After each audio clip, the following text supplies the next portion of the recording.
Hi, I'm Erica, and this is my channel, Dizzyknitsandcurls, where I create a vintage-inspired goth-adjacent wardrobe and the beauty looks that go with it. And this is not an episode of Friday Sews, because I haven't sewn anything in like a month. The last thing I made was my coral-colored sew over it ultimate pants, trousers, and I haven't really done anything since. I have had a lot of work at my day job, which is to be a voice actor and specifically an audiobook narrator. And I just haven't had time to sew, but I have been knitting and doing a little bit of hand sewing on an ongoing quilt project. So I'm gonna show you guys all of that today. So first and foremost, here's my only finished object. This is the Honey Bop cardigan from Amy Appel, known as Poison Girls. You can get her patterns on her website. This is a V-neck, cropped, very a 1950s shaped cardigan with, I extended it to a long sleeve and did a pretty deep cuff. I also have these really cool vintage buttons that I got from Etsy. And this is all in Cascade Heritage sock yarn, which you guys know if you've been here before, I use a lot for garment knitting because it's really affordable. It's only like $11 a skein. And I can make my size, which is the small, in 3 skeins of this yarn. And this color is, I believe, just called red.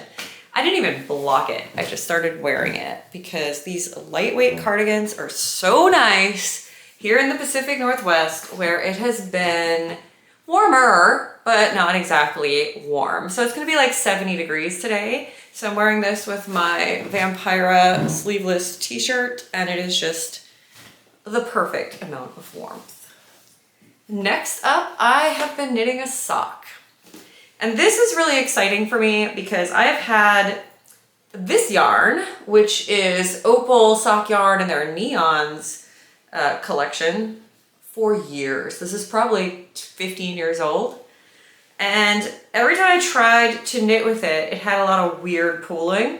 And so it just created this like crazy clown car pooling that I just couldn't handle. So I'm mixing it with this Croy sock, which is in shades of black and multiple grays, and that is a self-striping. So let me show you guys. This is just a toe-up sock with a Fish Lips Kiss heel, and I just finished turning the heel.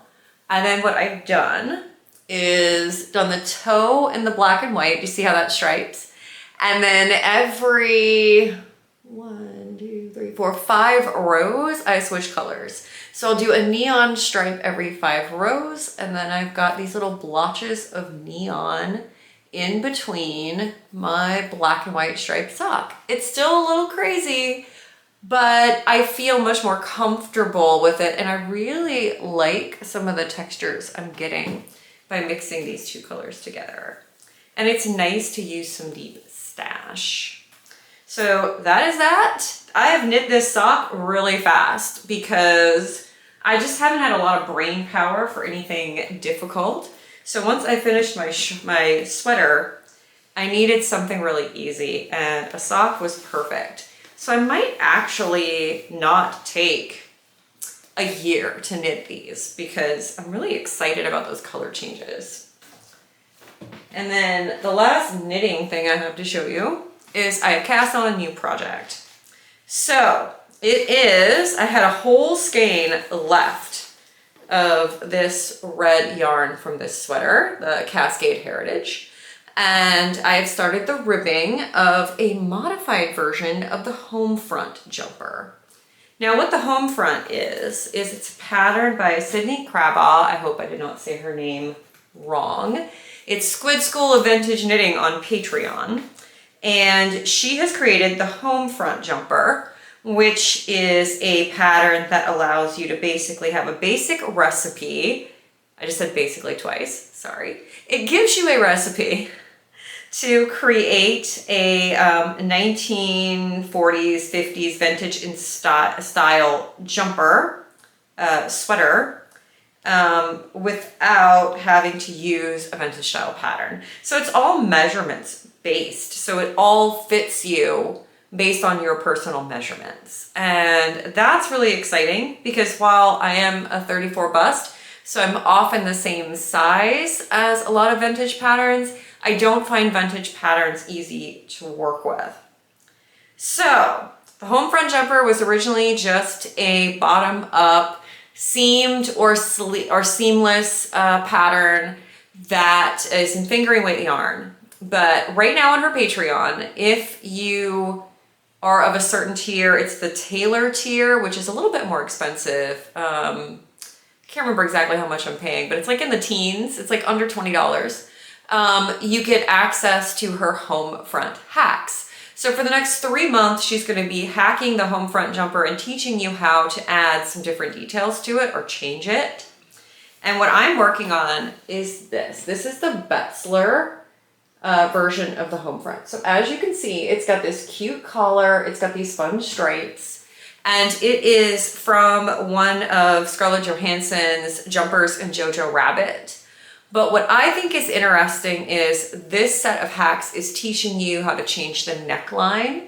And one of the things I want to do is lower the neckline by 1 inch and then add that collar. So I'm going to be using the red for the collar and the cuffs and the bottom. And then I have got this pretty little gray to use as a stripe. I'm gonna drop this on the floor. Okay, there's a gray. And then I've got some baby pink. It's gonna be very Valentine's. And then I've got this sort of stronger pink with speckles. So I think it'll make a very interesting finished sweater. And I will let you guys know how I go. Because the last time I tried to knit for my measurements home front jumper, I ended up messing up some of the numbers. But I've watched, she has a cow for the home front jumper on her Patreon. I'll link to it down below. And it really walks you through everything. And this time I'm watching that. So I think I'll hopefully get this right. So I'll definitely keep you guys posted. And I love the idea of having another lightweight little sweater. And maybe I'll finish it and can wear it for like Valentine's Day or something, with maybe this sweater over it, like a little twin set. We shall see. And then finally, I have been doing some sewing, just not on the machine. I have been hand quilting, my first quilt project that I've ever hand quilted. And I gotta tell you guys, I'm not 100% sure I'm into the whole hand quilting thing. This has been a lot. So, but I'm learning to quilt and this is part of the process. So let's see, I think I can move you back and actually show you. Let's move back a little. Awkward. Okay, so this is, let's move back a little.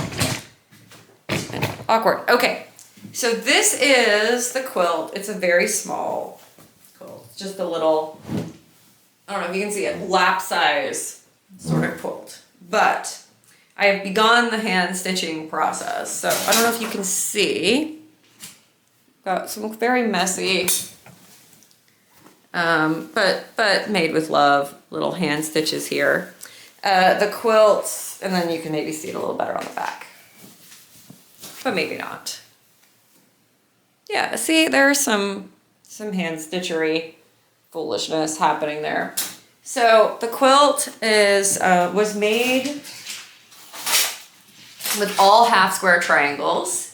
And I cut them out on my Go cutter, the Go Cube cutter, which took quite some time. And then I have backed it with this gray polka dot, which I thought was cute. And then instead of using batting, because I didn't want this to be super heavy, I used this gray flannel. So yeah. Hand quilting, and it's pretty interesting. It's very meditative, and I really enjoyed it for like the first, I don't know, 10 blocks or so, but now I'm kind of like wishing I would have done it on machine because I would have a quilt by now. but that's something to know for next time.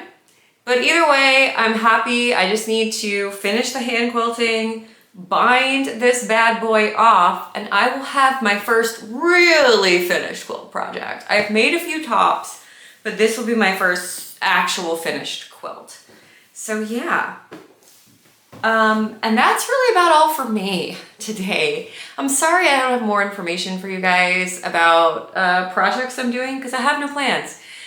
I was gonna do Sew Fruity and the challenge where you sew a garment or an accessory out of fruit fabric, and I don't have the energy to do any sewing or planning right now. I'm hoping that changes soon because I do miss being at my sewing machine. But in the meantime, my knitting and my hand quilting have been keeping me very busy.